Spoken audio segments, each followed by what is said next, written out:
কঠিন সময়ে সতীর্থদের ভালোবাসায় আপ্লুত স্পিনার মোশাররফ রুবেল সবাইকে পাশে পাওয়ায় দ্রুতই সুস্থ হয়ে ওঠার সাহস পাচ্ছেন জাতীয় দলের এই ক্রিকেটার। ব্রেন টিউমারের চিকিৎসার জন্য কাল সিঙ্গাপুরে যাচ্ছেন মোশাররফ রুবেল। একরাশ অনিশ্চয়তার মাঝেও নির্মল হাসি, মাঠের লড়াকু মানসিকতাই হয়তো আরও একবার জিতে যাওয়ার সাহস যোগাচ্ছে মোশাররফ রুবেলকে।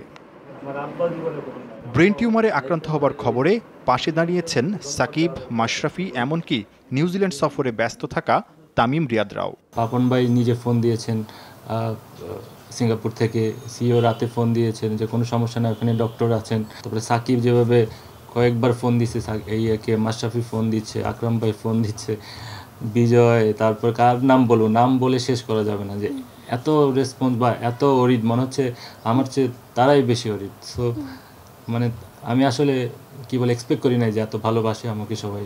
বৃহস্পতিবার চিকিৎসার জন্য সিঙ্গাপুর উড়ে যাচ্ছেন রুবেল।